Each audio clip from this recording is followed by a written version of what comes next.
నన్ను చంపుదురా నాన్న అని వేడుకున్న చలించని కొడుకు. తల్లిని నదిలోకి తోసేసి చిన్ననాటి నుండి గోరుముద్దలు పెట్టి పెంచిన తల్లి, కంటికి రెప్పలా కాపాడిన తల్లి.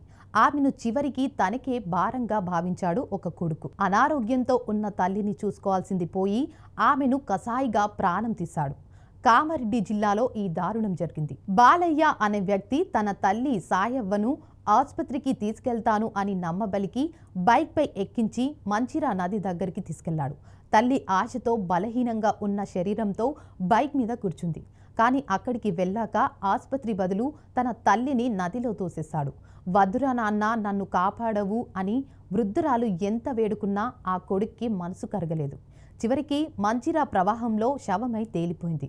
మొదట గుర్తు తెలియని శవంగా కేసు నమోదయ్యింది. పోలీసులు ఫోటో సోషల్ మీడియాలో పెట్టడంతో గ్రామస్తులు గుర్తించారు. ఇది మన బోర్లం గ్రామ సాయవ్వ అని వెంటనే పోలీసులకు విచారణ ప్రారంభించారు. పోలీసులు ఫోటో సోషల్ మీడియాలో పెట్టడంతో గ్రామస్తులు గుర్తించారు. ఇది మన బోర్లం గ్రామం సాయవ్వ అని వెంటనే పోలీసులు విచారణ ప్రారంభించారు. బాలయ్యతో పాటు మరో మైనర్ బాలుడు కూడా ఉన్నాడని తెలిసింది. ఇద్దరు కలిసి బైక్పై ఆమెను తీసుకెళ్లారని, నదిలో తోసేశారని పోలీసులు నిర్ధారించారు. చివరికి వారిని అరెస్టు చేసి రిమాండ్కు తరలించారు. విచారణలో తల్లి అనారోగ్యంతో ఉండడంతో పడుకున్న చోటే మలమూత్రాలు చేసుకోవడం వల్ల దుర్వాసన వస్తుందని, అందుకే హత్య చేశారని బాలయ్య అంగీకరించాడు. ఇది విన్న వారందరూ షాక్ అయ్యారు. గ్రామం మొత్తం ఈ ఘటనపై చర్చిస్తోంది.